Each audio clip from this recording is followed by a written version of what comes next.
எந்த திட்டத்தை இவங்க நிதி ஒதுக்கி தமிழ்நாடு அமல்படுத்தலை என்ற விவரத்தை பிரதமர் சொல்ல வேண்டும். மத்திய அரசாங்கம் நிதி ஒதுக்கி தமிழ்நாடு அரசாங்கம் அதை அமல்படுத்த தயங்குகிறார்கள் என்று வெளிப்படையாக சொல்ல வேண்டும். அதை சொல்லாமல் அவர் ஒரு குற்றச்சாட்டு வைப்பதை எம்மால் ஏற்றுக்கொள்ள முடியும். அவருக்கு ஒரு அல்ப ஆசை, அண்ணா திராவிட முன்னேற்ற கழக வாக்காளர்கள் அவர் பக்கம் சாய்வார்கள் என்று நினைத்து அவர் அப்படி பேசியிருக்கலாம்.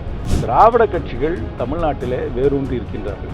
அந்த இரண்டு கட்சிகளையும் அவ்வளவு எளிதிலே தமிழ்நாட்டில் இருந்து மக்களிட மனதில் இருந்தோ அரசியல் களத்தில் இருந்தோ நீக்கிவிட முடியாது. 15 லட்சம் வரப்போகுதுன்னு சொன்னாங்க, கடைசி வரைக்கும் வரல. இப்போ சிட்டிங் எம்எல்ஏ வரப்போகுதுன்னு சொன்னாங்க, கடைசி வரைக்கும் வரல. இதுதான் உண்மை. பொதுவான கருத்து அவர் என்ன சொல்லியிருக்காங்கன்னா, தமிழகத்துக்கு வரக்கூடிய திட்டங்கள் எல்லாமே நாங்கள் கொடுக்குறோம், ஆனால் இவங்க தான் திட்டங்களை செயல்படுத்துறது இல்லை அப்படின்ற மாதிரி ஒரு குற்றச்சாட்டு வைக்கிறாங்க. இன்னொன்று அதிமுக பொறுத்தளவுக்கு ஜெயலலிதாவும் எம்ஜிஆரும் இத்தனை ஆண்டுகள் பேசாதவர் தொடர்ந்து இப்போ புகழ்ந்து பேசியிருக்காரு சொல்லி அதிமுக தரப்புலேயே அவங்க சொல்கிறாங்க. இப்போ அதை எப்படி பார்க்குறீங்க? எந்த திட்டத்தை இவங்க நிதி ஒதுக்கி தமிழ்நாடு அமல்படுத்தலை என்ற விவரத்தை பிரதமர் சொல்ல வேண்டும். தமிழ்நாட்டுக்கு நிதி வருவது குறைந்திருக்கிறது. ₹1 வரி தமிழ்நாட்டு மக்கள் கட்டினோம் என்றால் நமக்கு மீண்டும் வருவது 29 காசு தான். ஆனால் உத்தரப்பிரதேசம் ₹1 வரி கட்டினால் அவர்களுக்கு மீண்டும் வருவது ₹2.73 திருப்பி வருகிறது.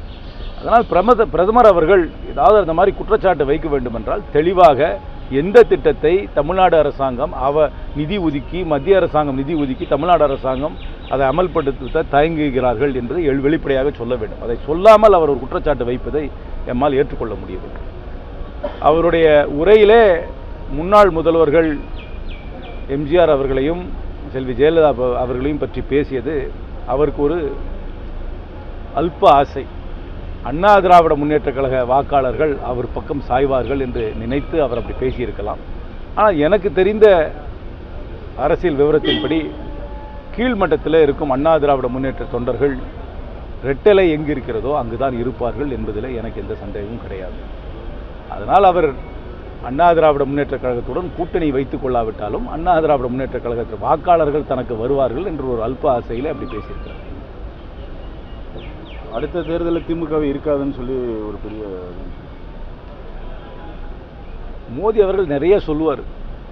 இல்லை, இதுவும் ஒரு ஆர்வம். என்னை பொறுத்த வரைக்கும் திராவிட கட்சிகள் தமிழ்நாட்டிலே வேரூன்றி இருக்கின்றார்கள். அந்த இரண்டு கட்சிகளையும் அவ்வளவு எளிதிலே தமிழ்நாட்டில் இருந்து மக்களிட மனதில் இருந்தோ அரசியல் களத்தில் இருந்தோ நீக்கிவிட முடியாது.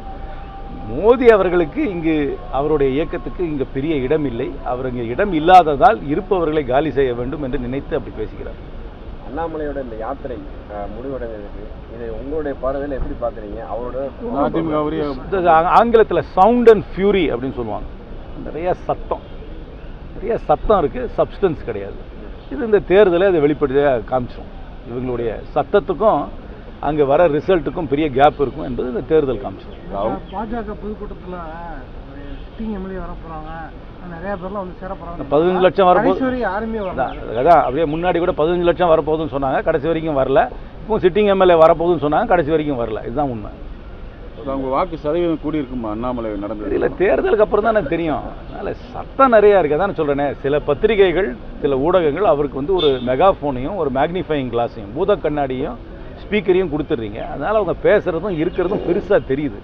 வாக்கெண்ணும் போது தான் அவருடைய உண்மையான நிலை தெரியும். என்னை பொறுத்த வரைக்கும் தமிழ்நாட்டில் திராவிட முன்னேற்ற கழகம் காங்கிரஸ் கட்சி கூட்டணி இந்தியா கூட்டணி 39 பாராளுமன்ற தொகுதிகளும் அமோக வெற்றி பெற முடியும். இதுபோன்ற செய்திகளை மேலும் தெரிந்து கொள்ள எங்களது யூடியூப், ஃபேஸ்புக் மற்றும் ட்விட்டர் ஆப்களை சப்ஸ்கிரைப் செய்யவும்.